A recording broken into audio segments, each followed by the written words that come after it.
What is up, guys? It's MTG of MTG Reviews, and today we are checking out this relationship wrecker. Yes, the VW Polo GTI. I mean, we all know the influence of this car in SA, so yeah, let's get to it.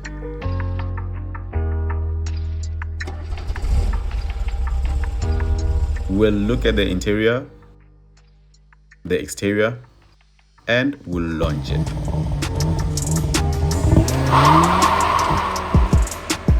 An interesting fact about this car is that it doesn't have any competition at all. There's no hot hatch at this price point which goes toe to toe with the Polo GTI. It used to be the Ford Fiesta ST, but then that's no longer in production. So the Fiesta is no longer being produced at all. Besides it being the ST, it's no longer being produced, which leaves a void that VW is filling. And that's not all good for consumers, because with no competition comes complacency. VW can just be comfortable and price it however they want and give as little as possible to the consumers without worrying about anyone having their piece of the pie. Anyways, let's talk about the design. So this car is the GTI's little brother. As you can see on the front, it has the red stripe on the grille, in which continues to the headlights, and that signifies the GTI nameplate. Talking about the headlights, here we have the IQ lights, which are super necessary. And just below, we have the front bumper, which is the honeycomb pattern, and that signifies that it's a GTI as well, because it's only on GTIs. This bumper is a bit similar to the one on the Golf 8 GTI, but then just sized down and then with just a little bit of tweaking. As you can see, we have total of 4 LED fog lights, and then on the Golf we have 10, in which is 5 per side. So here we have 2 per side. And then the side profile, we all know this shape. It was on the pre-facelift. It has sharp angles, in which is good. I feel like the front has moved away from that. From the pre-facelift was sharp. This one is a bit soft, in which can be a positive or negative depending on who you are. But then anyways, that's how the side is. And then it has the GTI badge on the front fender.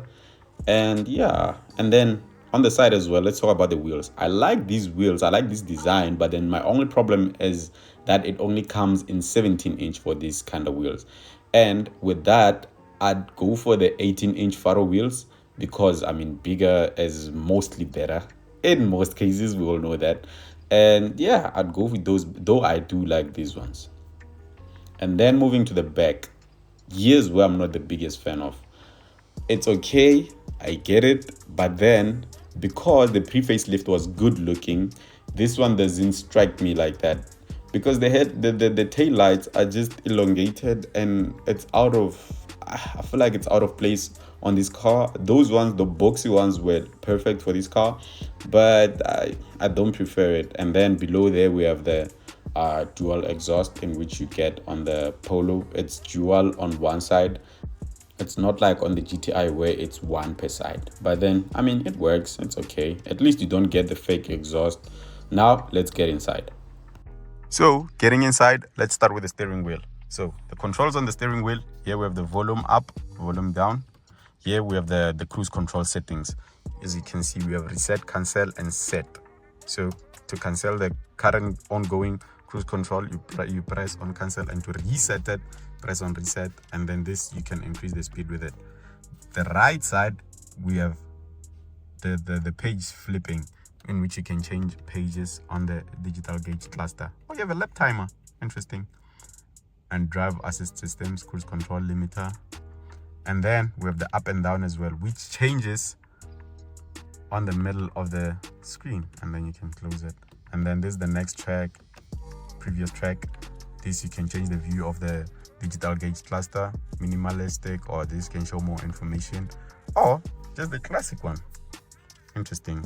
Speech recognition system, which let's try it. Oh, it's unavailable.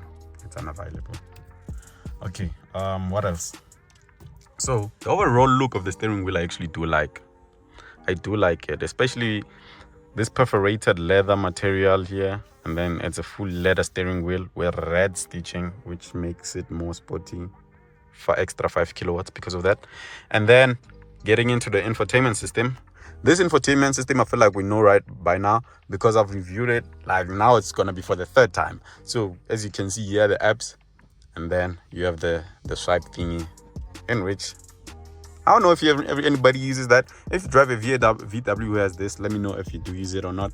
And then assistance, driver alert system, which basically tells you to take a break when it detects that you're tired. This can be like the way that it detects it, it's through the engine being on. The longer the engine is, it's like you're driving. It's like you're driving. So sound, which we have the equalizer, app, Android Auto, Apple CarPlay, and then back to the menu. What else? Yeah, this is about it. And then phone, calls, then we have the media, and then radio, in which don't want to listen to that. So another thing is this climate control, the capacitive buttons, in which they do work, but then I prefer like having them physical buttons, but then they do work as well. And then for the fan is this, it does work, and then the AC works. And then you can sync, since it's a dual zone, you can sync them, and then the driver can control both of them at the same time, and or switch it off, and then you can control his. And then we have seat heating here, which is a nice touch, because these seats are, is it seat heating or yeah, it's seat heating.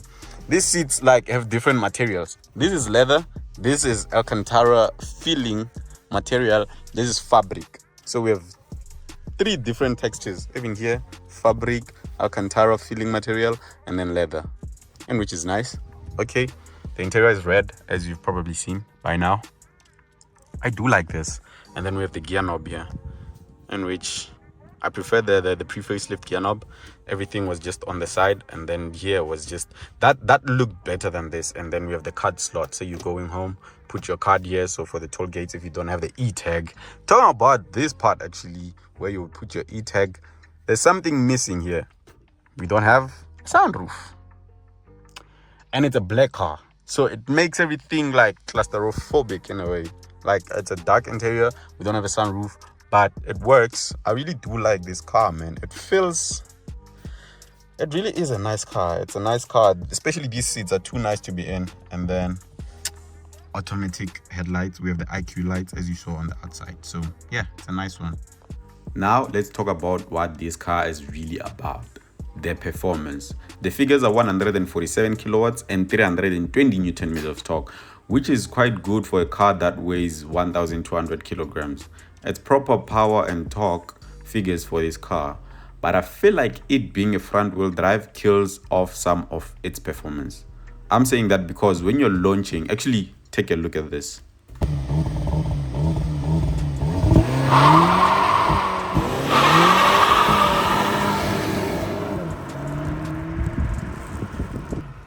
So as you saw, it doesn't really put its power down.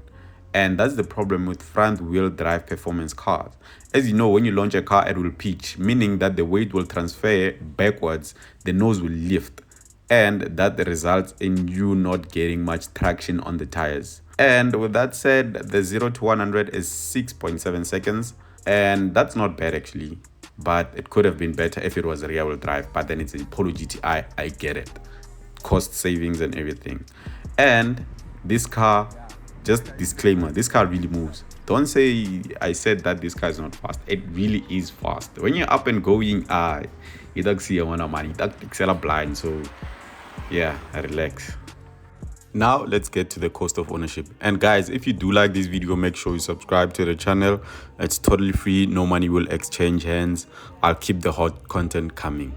Now let's chop up the numbers. This car is a base price of 550,000, in which is a lot for a Polo, but then at an interest rate of 11.75% over 6 years without deposit, the installment is estimated at 10,791 rands.